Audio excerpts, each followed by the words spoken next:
Parenté entre les êtres vivants et évolution.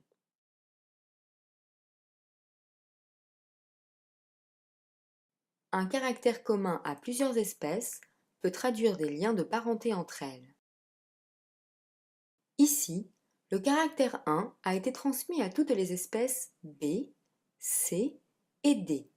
Cela veut dire que ce caractère leur a été transmis par un ancêtre commun au cours de l'évolution biologique. C'est chez cet ancêtre commun que, pour la première fois dans l'histoire de la vie, ce caractère est apparu. Le caractère 1 traduit un lien de parenté entre les espèces B, C et D. Ici, ce caractère 1 a pu être transmis par l'ancêtre 1. Un arbre de parenté permet de visualiser l'évolution biologique. Il montre qui partage quoi avec qui et permet de répondre à la question « Qui est plus proche parent de qui ?» parmi un ensemble d'espèces. Ici, l'espèce D est plus proche parente de l'espèce C que de l'espèce B. En effet, elle possède plus de caractères en commun avec l'espèce C qu'avec l'espèce B.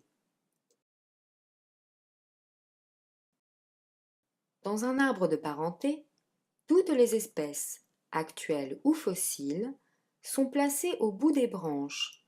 Les ancêtres communs sont placés au nœud et les caractères sont placés sur les branches.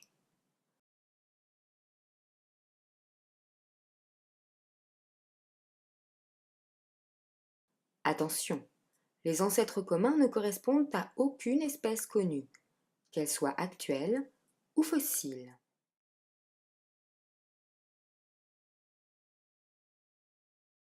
Tous les êtres vivants ont une origine commune et peuvent être classés dans des groupes de la classification du vivant. Les êtres vivants appartenant à un même groupe sont plus proches parents entre eux qu'avec les êtres vivants d'un autre groupe.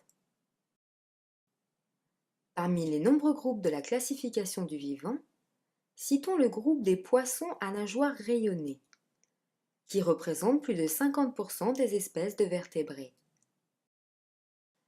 Un autre exemple est celui du groupe des insectes, qui comprend 52% de toutes les espèces d'êtres vivants connues.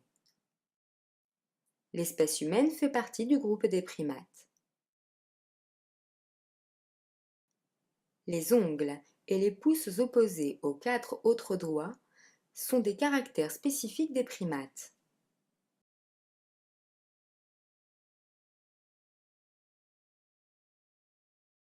Le chimpanzé est l'espèce actuelle la plus proche parente de l'espèce humaine. De nombreuses espèces fossiles sont très proches parentes de l'espèce humaine.